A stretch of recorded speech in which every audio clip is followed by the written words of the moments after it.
یہ حضرت مرکز میں جو ہوا اس کے بارے میں آپ کیا کہنا چاہتے ہیں؟ مرکز میں کوئی بات ایسی نہیں ہوئی جس کو اچھالا جائے. یہ تو فرقہ پرست طاقت کی طرف سے بات کا بتنگڑ بنایا جا رہا ہے.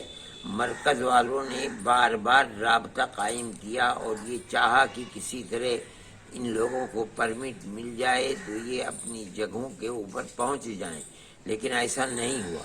یہاں تک کہ پرائم منسٹر نے جب لاک ڈاؤن کیا تو یہ کہہ دیا کہ جو جہاں ہیں ان کو وہیں رہنا چاہیے.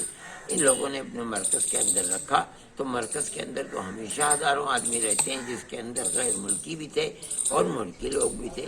اب اس کے بعد اس چیز کا پھیل جانا ہے، یہ تو ایک عجیب و غریب سی چیز ہے.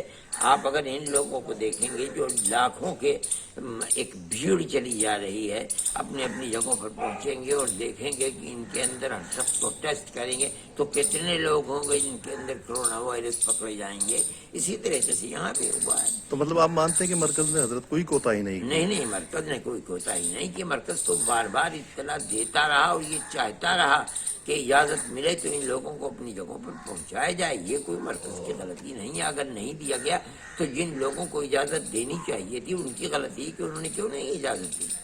تو آپ کیا مانتے ہیں کہ ایک سازش کے تحت یہ سب کچھ کیا گیا؟ نہیں، میں سازش ان حالات میں نہیں کہتا ہوں. ان حالات میں ہر شخص پریشان ہے، لیکن میں یہ کہتا ہوں کہ جتنی توجہ دینی چاہیے تھی اتنی توجہ نہیں دی گئی. اور میں یہ بھی جانتا ہوں کہ اسرائیل اور ملکوں کے پھنسے ہوئے لوگ یہاں پر سینکڑوں کی تعداد میں تھے. میری معلومات یہ ہیں کہ گورنمنٹ سے انہوں نے کہا اور گورنمنٹ نے ایئر انڈیا کی فلائٹوں کا انتظام کیا ہے لاک ڈاؤن کے بعد اور ان کو ان کے ملکوں کے اندر پہنچایا گیا، لیکن مسلمانوں کو نہیں کیا گیا، نہیں پہنچایا گیا. اس کی وجہ سے اب یہ ثابت کرنا کہ یہ بتانا دنیا کو کہ گویا کہ یہ آفت پھیلی ہی ہے تبلیغی جماعت والوں کی وجہ سے، یہ تو انتہائی ظلم اور بےہودگی کی بات ہے. اٹلی میں کہاں سے پھیل گئی؟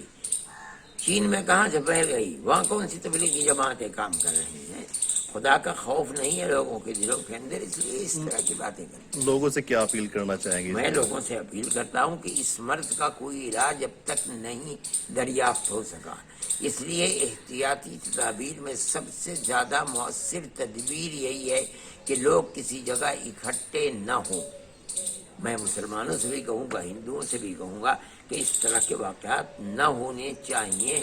جو کچھ ہوا ایودھیا کے اندر اور مہنت لوگ جمع ہوئے، میں سمجھتا ہوں کہ وہ بھی لاک ڈاؤن کے خلاف تھا. جو ہوا کرناٹک کے اندر کہ چیف منسٹر شادی میں جا کر گئے کہ ایم ایل سی کے یہاں شریک ہوئے، میں سمجھتا ہوں وہ بھی نہیں ہونا چاہیے تھا. اگر ان کے خلاف وارنٹ ہے تو کیا کس نے اپنی ماں کا دودھ پیا ہے کہ ان کے خلاف بھی وارنٹ کرے؟ لیکن یہ ہے کہ ان بیچاروں کے پاس کوئی چیز نہیں تھی، اس لیے ان کے خلاف وارنٹ چلا گیا، ان کو کوئی پوچھنے والا بھی نہیں ہے.